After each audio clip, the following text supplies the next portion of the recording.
सर्वे भवन्तु सुखिनः सर्वे सन्तु निरामयाः सर्वे भद्राणि पश्यन्तु मा कश्चित् दुःखभाग् भवेत्।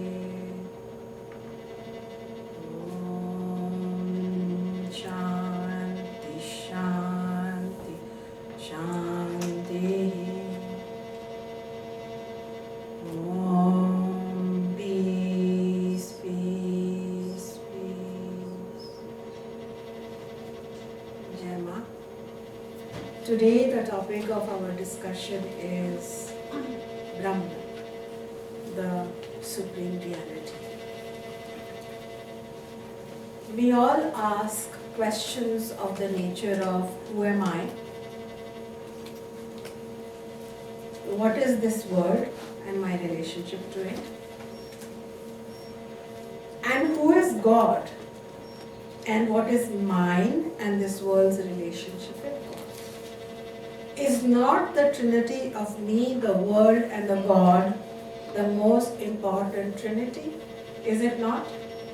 Does it not arouse in every living being questions? So, what is the nature of me, this world, and God? This is a central inquiry in Vedanta. We have looked at me and we found out that me composed of gross body, sthula sharira, sukshma body, subtle body, sukshma sharira, and both of them live inside my causal body or the karana sharira, and yet all of them, albeit for short, medium or very long time, ultimately have an end point, but I am not that. I investigated me and I found out that there are 5 koshas or sheaths through which I am able to receive and react upon the world, and I have a gross body made of food, energetic body prana, mental body, intellectual body, bliss body or subconscious body. So I have an anatomical body, a physiological body, a psychological body, an intellectual body, and a subconscious body, and yet I am not that. I found out that in the so-called 24-hour period of what we have divided up time into, I find that I am constantly cycling between deep sleep, where I am aware of nothing, to dream state, where I am in a mind projected world, chitta projected world, and so it is more subtle and memory based. And from that I may again fall back into sleep state, or I may go into the awake state, which is a world that is dominated by my 5 senses.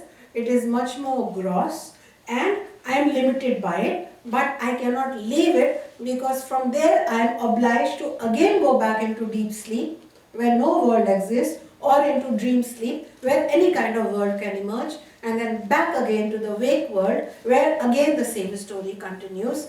And it seems to be that I am obliged to cycle between these 3 states of consciousness, and yet I am aware of all 3, because I say I deeply slept and blissfully unaware, I dreamt and I am awake, and I dreamt again, then I went to deep sleep. So this I definitely has some existence which is separate from these 3 states of consciousness, and we understood that this I is Atman. This Atman is pure Chaitanya Swarupam. It is pure consciousness. It is forever independent, Swatantrataha. Right? We agreed. We looked at the 6 qualities in the previous satsang about the Atman, which includes that it is Nirgunaha. It has no one specific quality to limit my Atman, because any quality will limit me. If I say that I am yellow colored, then all other colors are excluded. So it is Nirgunaha. It has no quality. It is purely independent, completely independent. It is Sarvagataha. It is Sarvavyapi, Sarvgataha. In English we will say everywhere. That means it cannot live only in me.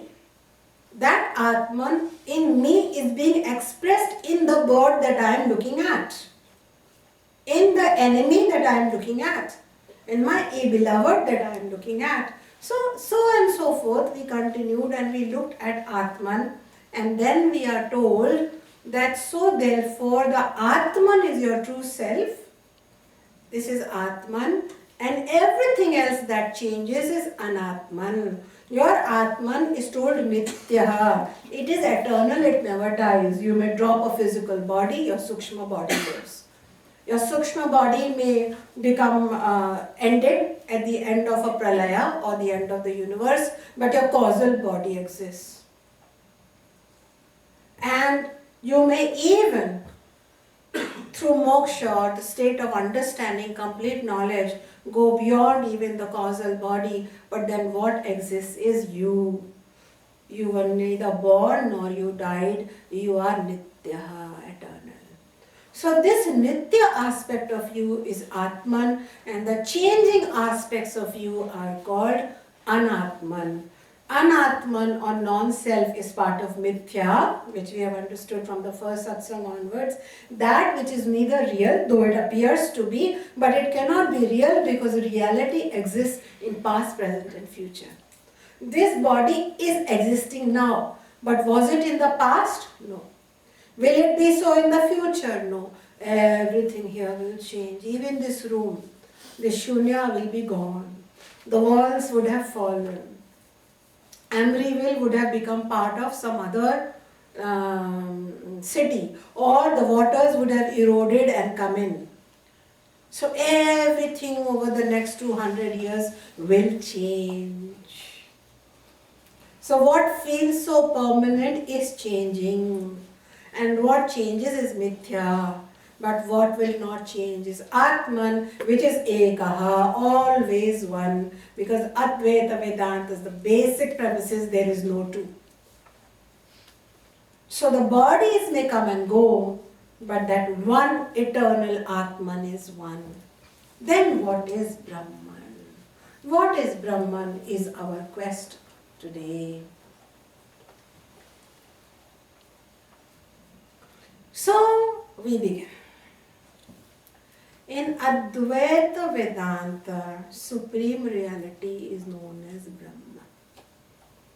This Brahma is the fundamental existence, known as Sat, also known as Satyam.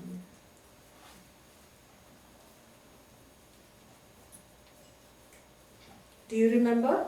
We talked about Sat, Asat. Sat is that which is, and this is. Just like the clay. No matter if the pot is broken, clay will not be broken. The wave will come and collapse, rise and fall, water will remain unchanged. Sat. So these are everyday examples for you to understand Brahman. It just is. It is also known as truth with a capital T, so therefore it is Satyam.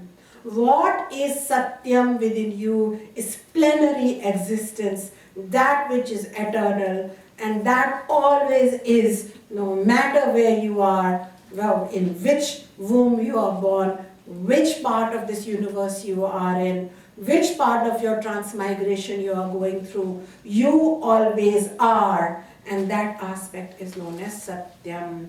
And Brahman is Satyam. Can you say Satyam? Satyam. Can you say Sat? Sat. The next explanation of Brahman is Jnanam. Can you say Jnanam? Jnanam. Or Chitta. Jnanam represents to pure consciousness. Close your eyes right now. Stop writing. Experience your isness. You need no proof. And experience your ability to be conscious of your own self. This existence is self-conscious every which way. This consciousness or awareness cannot be separated from your isness. Therefore, this is also known as Jnanam or Chitta. You are right now aware, and this pure awareness of your isness, which cannot be denied, is Brahman. And because Atman is merely a reflection of Brahman within you, right now Brahman is within you expressing itself because it just is and cannot be taken away.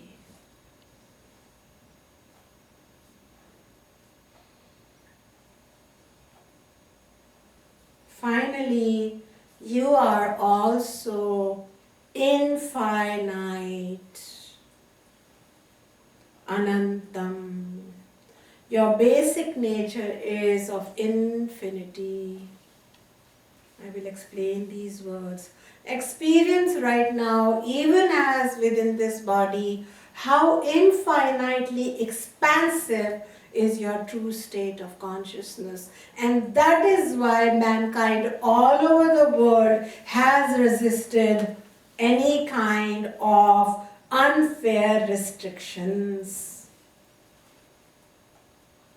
This is not about rebelliousness, but infinite amount of potential and abilities and creativity. That is why even when we look at this universe, which is nothing but an expression and reflection of Brahman, it is infinitely peculiar and amazing and continues to confound and amaze us. Every leaf is different from every leaf on that same one tree. Infinity. This is known as Anantam, and from this infinity comes Anandam, bliss.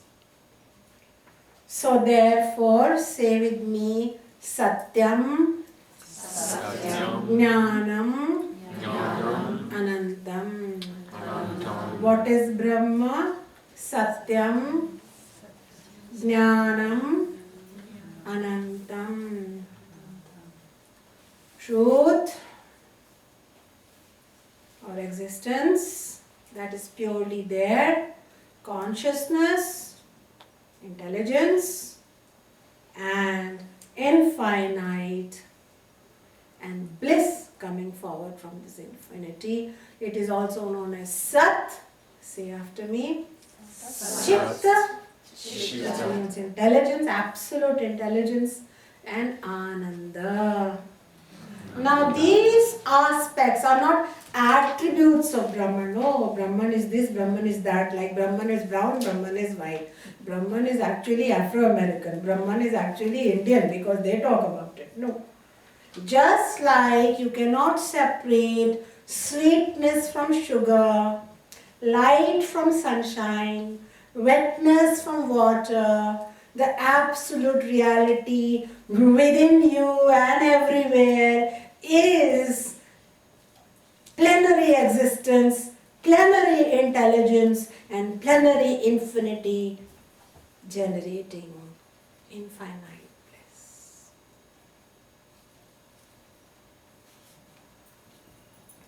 So, why are we trying to understand Brahman? Why? We are trying to understand Brahman because we are told that Brahman is what is our true nature, known as Atman. And we cannot know it except by knowing what it is not. And that is why let us explore it. There are two ways to explore it. One is through Shastra or scriptures, as we are learning now. I am not teaching you even one word which is from my mind, or I thought of it yesterday. I am teaching you every word that has been taught for thousands of years, from teacher to student, from a scriptural tradition. And this is known as Paroksha Jnanam or Shabda Pramana, where the word in itself is being handed down, words are being used very carefully, very minimally to plant certain understandings.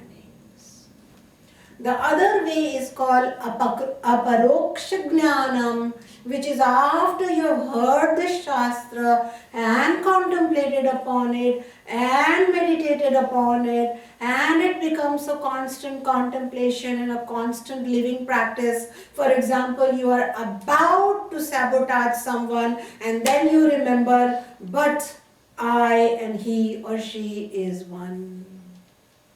That is called Nididhyasanam.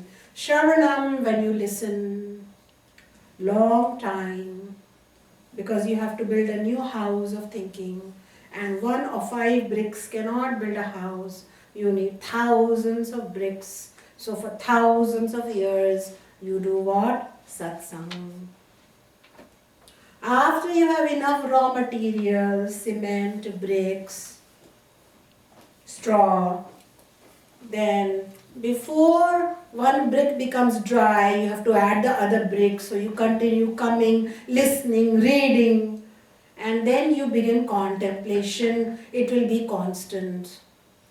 This contemplation, which will be compulsive and constant, will lead you. But this contemplation is within Shastra, not within just emotional chintan, constantly thinking emotional problems, but actually thinking what you have been taught. Really? What is Atman? What is Brahman? What is this? What is that?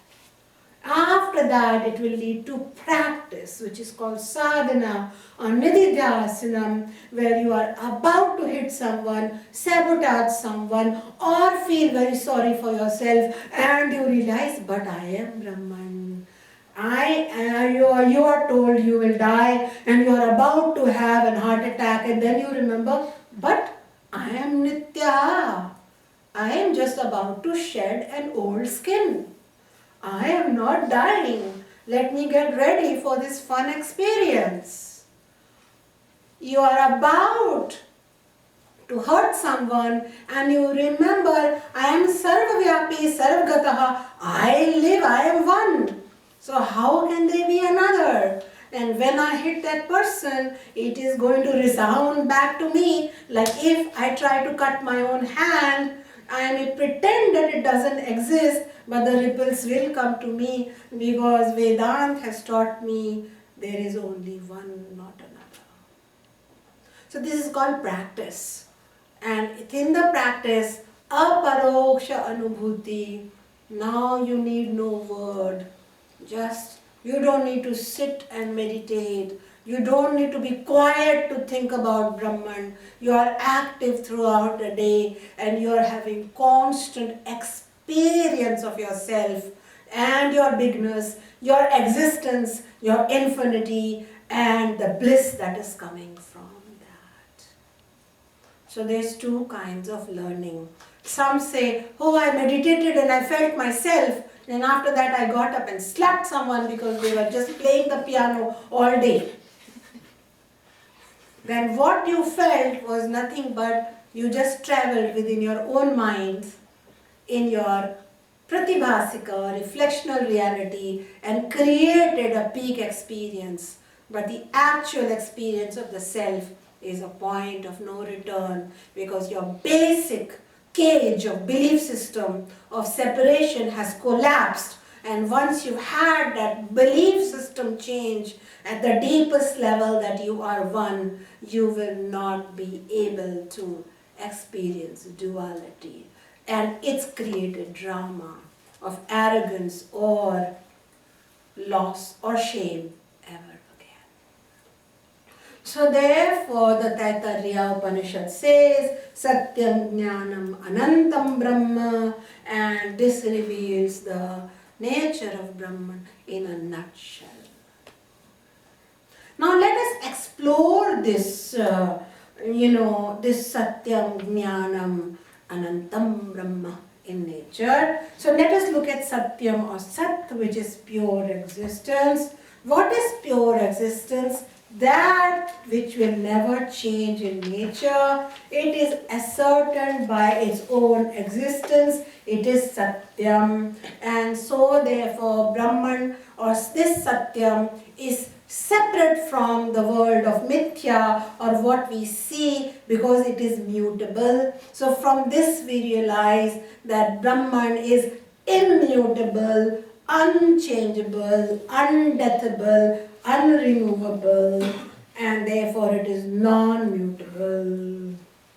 Jnanam or consciousness separates Brahman from insentient things, though insentient things may be a reflection of Brahman, but Brahman by nature is pure consciousness. We cannot say that the agents of knowing, such as the mind and the intellect, are consciousness. The reason is because do you ever find the mind to be, always existing in the same way? Do you always find it infinite? No, you find it actually rather finite. So therefore, from this alone, we can realize that the agents of knowing is not the same as pure consciousness, which allows for the knower and the knowing and the knowledge to take place. True consciousness transcends the trinity of knowing, knower, and knowledge. And therefore, we separate the mind from consciousness. Whereas in Western philosophy, it is said, I think, therefore I am. The Vedantic philosophies, I am, therefore the small I can think. I, the capital I, which is pure existence, pure consciousness, pure infinite amounts of bliss, can manifest thinking. So, if we are to explore further, if we are to understand Anantam next, which is infinitude, we must understand that infinity can be limited by three things: time, space, and entity. Let us look at space. Do you know that even this vast sky is limited? The vast space is limited or broken up by the existence of planetary bodies. Do you agree? So therefore, even where the sky is not infinite, and yet Brahman is that which cannot be limited by space. Now let us look at time.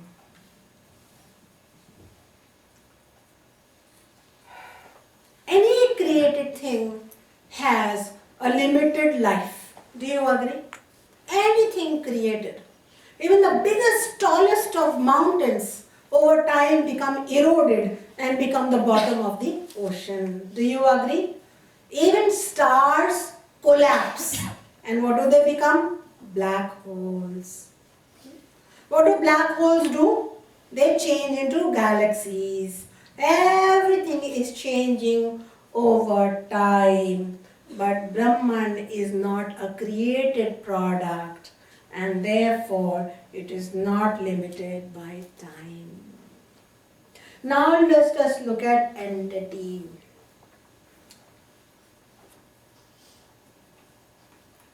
When something is an entity, for example, a horse, then its horsehood prevents it from being a cow.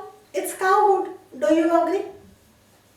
Being a woman prevents you from being a man. Do you agree? Being a friend prevents you from being an enemy. Yeah? At the same time, so any entity, a physical entity, is by nature a limitation. But Brahman is not differentiated into entities, because it is the substratum of all of these entities, which never actually becomes an entity. It is the cause of everything, so it remains undefined and independent of being an entity, being a product of time and space, and therefore it is truly anantam.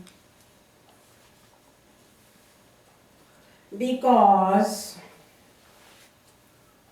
time-wise, Brahman is infinite. Because space-wise, Brahman is infinite. Because created product or entity-wise, Brahman is infinite. Therefore, we can say it is an anantam. It is such an infinite that Purnamadah Purnamidam Purnat Purnamudachyate Purnasya Purnamadaya Purnameva.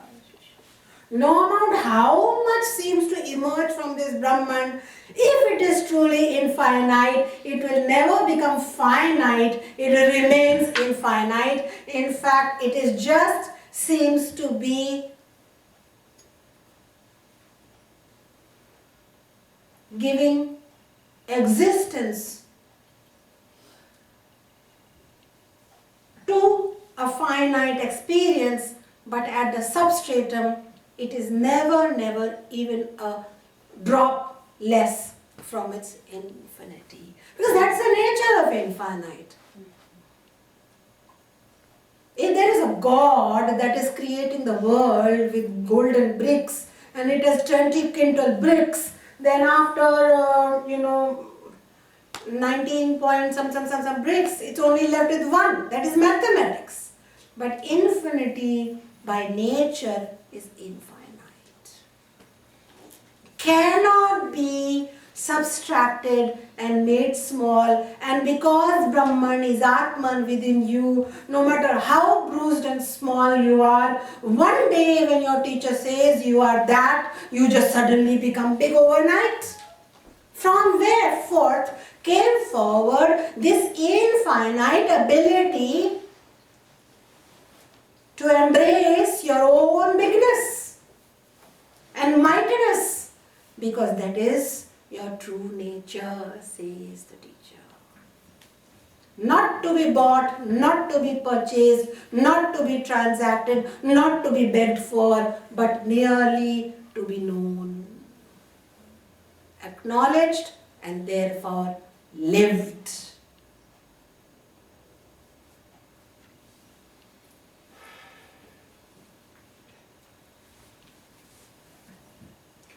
Brahman is therefore the unity of everything.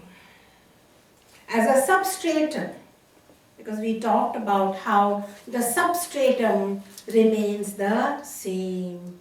And like when you see a snake, you really react to the snake, but and you panic and you sweat and you have conniption fit, but the reality was it was always a rope. In the same way, the substratum never changes and Brahman remains the sole reality of who? Of Jiva, the living beings, of Jagat, the world, and even of the God that we think about. We are coming to God. Does God exist? Should God be worshipped? Where is God? An amazing perspective.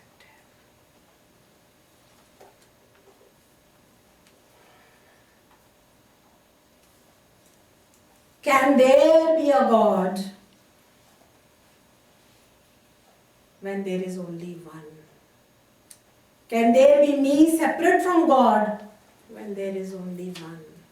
Is this world separate from the other two of us when there is only one? Then that oneness becomes the quest for the rishis, no less. Because when I know and I am told by Shastra, go nowhere, this oneness lives within you as you, then the whole laboratory of discovery moves from without to within.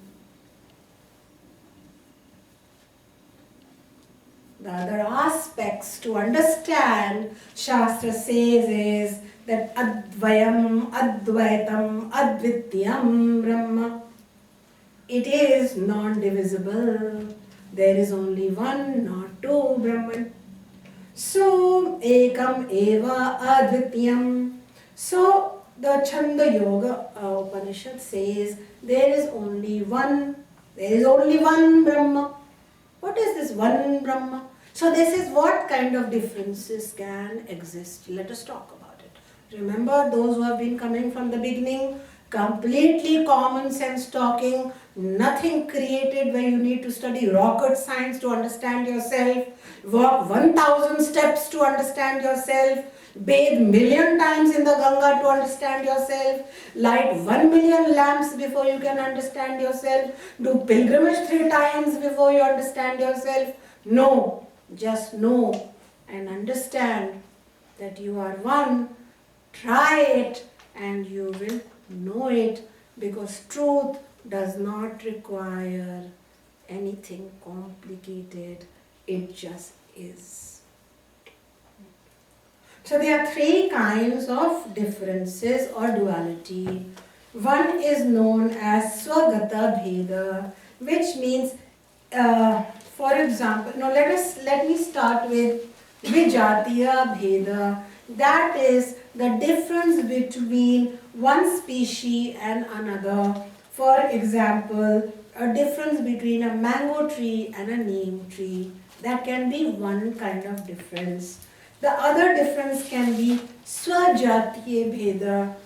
For example, within your own race or within your own species, within your own class, within your own taxonomy, if you are a tree, there can be differences. So there is a difference between one mango tree and another mango tree. Difference can exist like that. Another one, the third one, is called Swagata difference or divisibility, where we notice that even within that mango tree, there is a difference between seed, between sprout, between leaves, flowers, trunk, fruit. There can be a difference. So there is within the same species, then within the same thing, product, with its like, same like, or with dislike. There can be all these differences which we notice in the empirical world, do we not? We notice them. But Shastra says, now you contemplate. Advaita, Advityam, there is only one.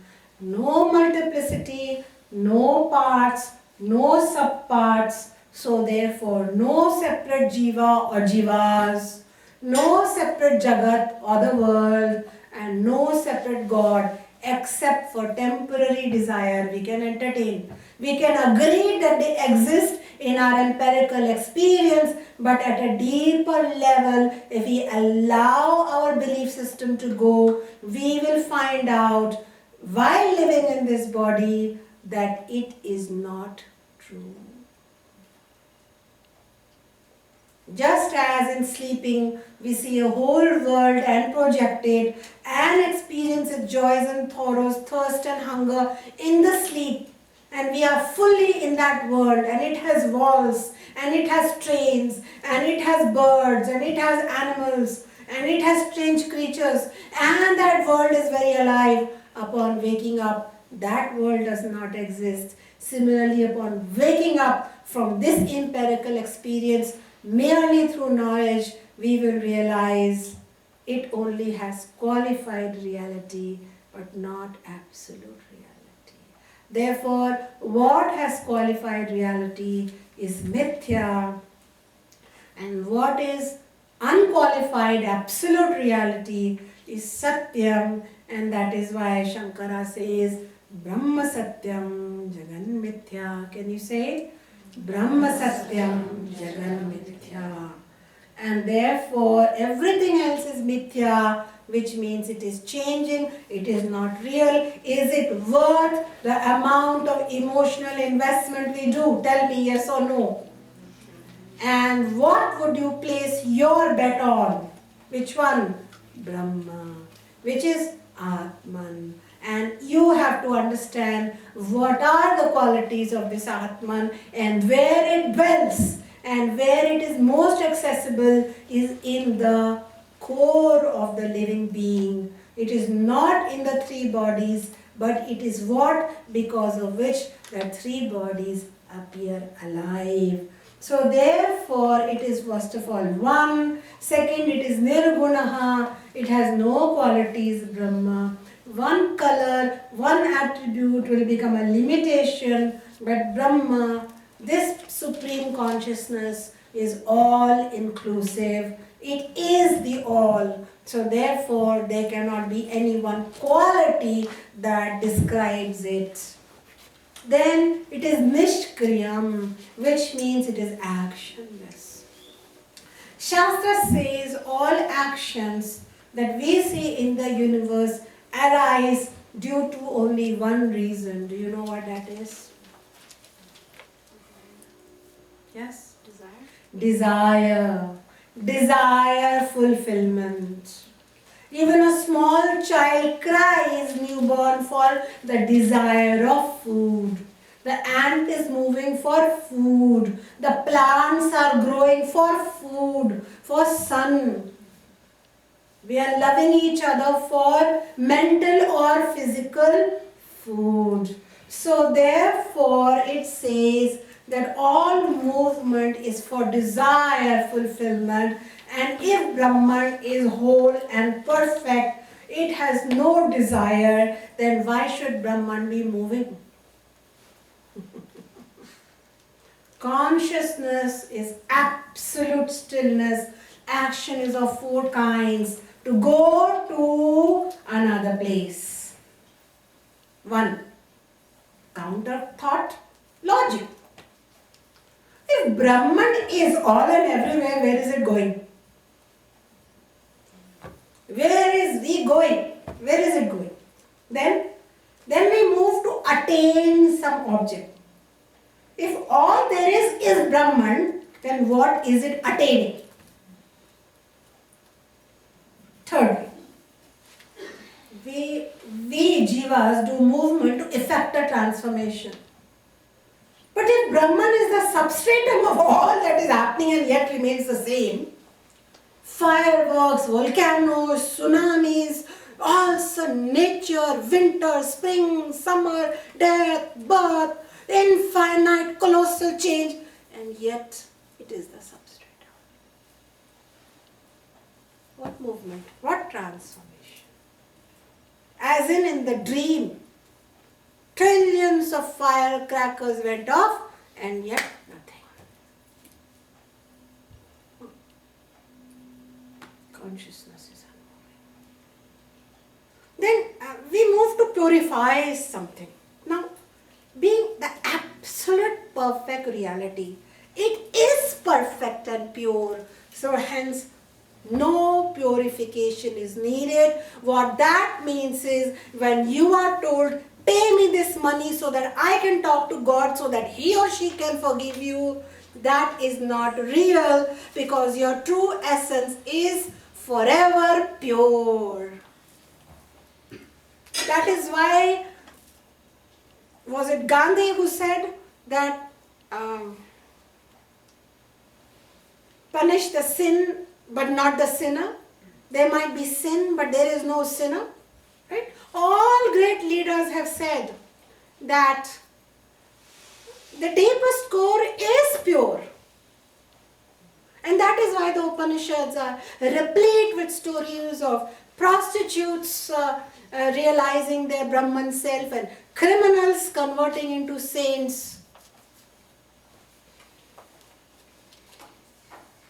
There is no shame in Advaita Vedanta. There is only the experience of auspiciousness within. Hence it is nishkriyam, no movement. Size. Being the all, it is infinitely smaller than the smallest and infinitely mighty than the mightiest.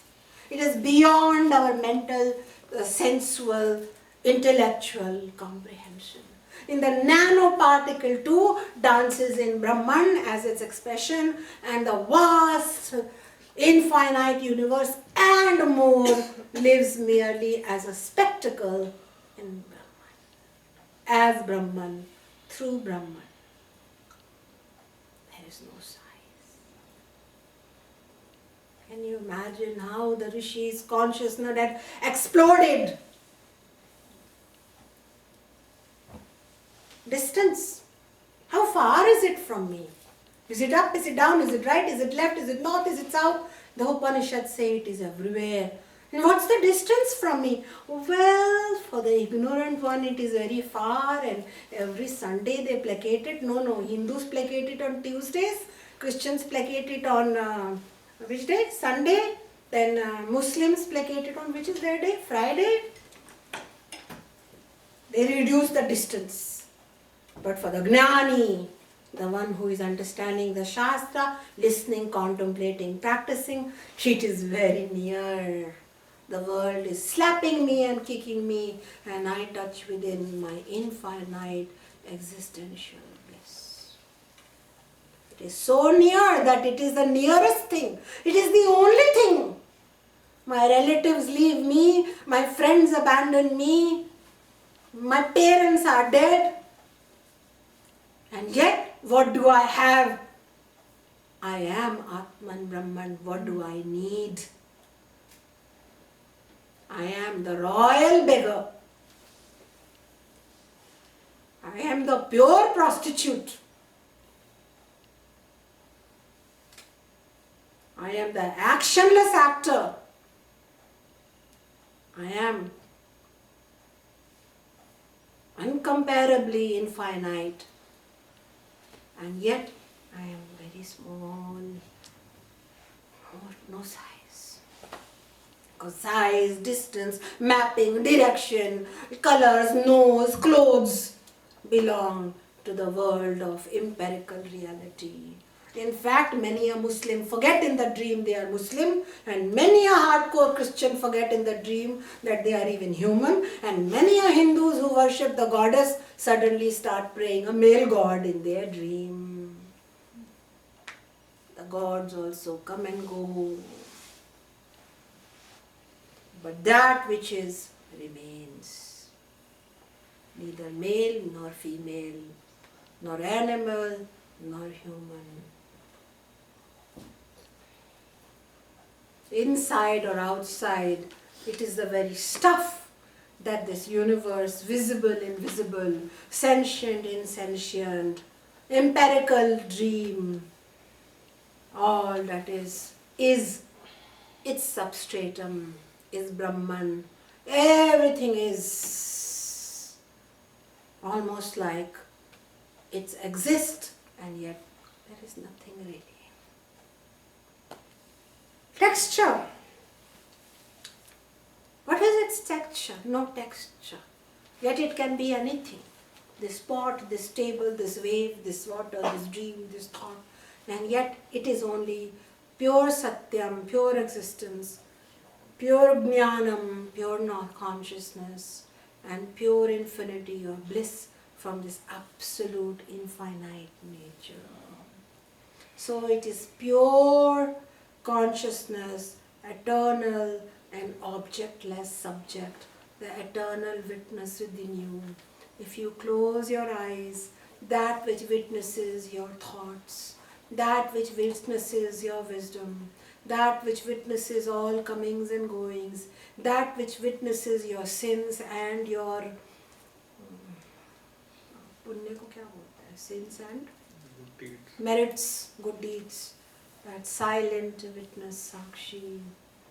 So, when this great Brahman is pressed, as it we may say, and we will explain more, in this mental, physical, intellectual body mold, in the dog, in you, in the elephant, then it becomes separated out as the knower, the known, the knowledge, but really in the state of Atman Brahman, it is beyond and the knower, the known and the knowledge. So it is birthless, Aja. That is why it is known as indestructible Laksharam. It is known as pure nectar, Amritam. And so, are you just beginning to know, if nothing else, the infinite possibility? Yes, no? But you do not know, because what you are believing is only in words. When the words become an internal knowledge, then you do not know, because knowing is occurring where? At the level of the mind. So there is nothing to know, only to experience. So the Upanishads say, the Shishya who say, I know Brahman, knows not, because the agent of knowing, the mind, cannot ever know Brahman. So who knows Brahman? Who behaves like Brahman? Who knows it? Not the erudite scholars, not the wordy champions, but Brahman can be known only through the manifestation from that jiva of their knowledge and their behavior, therefore, of Satyam, Jnanam, Anantam, Brahma. And therefore, such a Jnani or such a Shishya who becomes a Jnani, a knowledgeable one who has experienced this after contemplation, will suddenly show number one quality, Abhaya, fearlessness. That is the number one quality of the knower of Brahman. Why fearlessness? Because fear comes number one from thinking, I am mortal. No matter how much we say, I work in hospice, I do this, I do that, even a small scratch, it brings a fear of destruction of anything in us. Deep down, this ignorance is known as what? Maya or avidya. Because of that, there is fear. But when the knower, the jnani, hears, contemplates and begins to recognize I am infinite, there will be a destruction and fear of death, and when that fear is gone, there will be demonstration of fearlessness in every experience of life. The Western psychologist, I think it was Jung, who said that the fear of death is a very vital fear. It is true, which means the knowledge, the thought that you are mortal makes you afraid. It is like the tiger's cub did not know I am a tiger and was raised by a tiny little squirrel and walked around the jungle feeling like a squirrel. It is only when the friendly tiger dad figure came in explained to this little cub that you are the king of the jungle, and suddenly in the jungle that knowledge was not only intellectual but it was experiential, and suddenly that same cub walked around like the king of the jungle. The knowledge of Brahman is how it starts activating. Jnanam, pure consciousness. The jnani is working, is acting, is raising children, and yet is aware that I am an observer. I am not these three things. I am not a bhokta. I am not just here to receive experiences. I may have to receive them from the moment I am born. People say cute baby, fat baby, thin baby, stroke the baby, neglect the baby, traumatize the baby. I have no choice. I have to receive bhokta. I have no choice. I have to experience the world through my five senses. Then from the moment I am born, I have to cry for milk. So I am a doer, karta. And then as a result, I start gaining some knowledge, and then I say, I know how to manipulate my mom or my wife or my husband or this community by crying, by being a victim. So I am a jnata, I am a knower.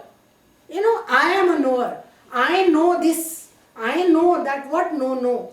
This small amount of knowledge, we say, I know. I become so proud of our mind, we take it to classes, to clubs, to support groups, to 12 step, 7 step, 6 step, to improve our knowledge. I am the knower. But one who understands Brahman says, I transcend knowing, knowledge and knower. I am that eternal consciousness. And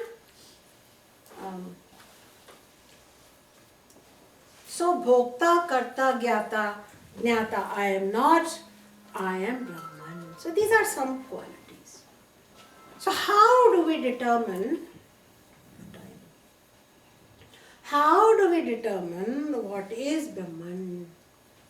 So one way that Vedanta, Advaita Vedanta says is through negation. It cannot be. Now you know it's something which is nirguna, it is unbound, it is indeterminate in size, texture. It cannot be known by the senses. It is atendriya, it is beyond the senses, beyond the mind, beyond the reach of the intellect.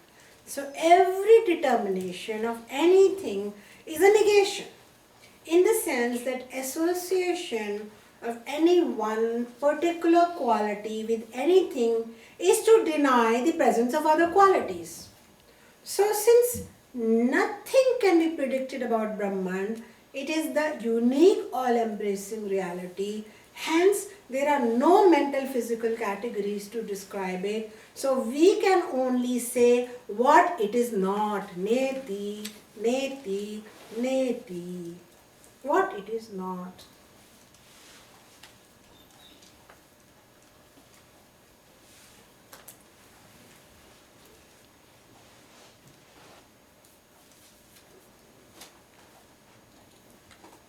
So Kathopanishad says, I will read, it, Brahman, is beyond argumentation.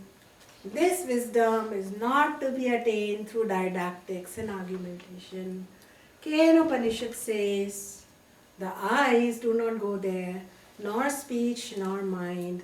We do not know Brahman to be such and such. That Brahman is surely different from the known. And again it is above the unknown, that which man does not comprehend with the mind. Taittiriya Upanishad says that Brahman, failing to reach which words turn back along with the mind, is Brahman. So how is Brahman to be known? It has to be realized, and it has to be realized only through knowing what it is not. And then ends our search for Brahman in this cave and that mountain, and in this religion and in this relationship, somewhere outside. In fact, we are told Fear not, it is so near that just close your eyes.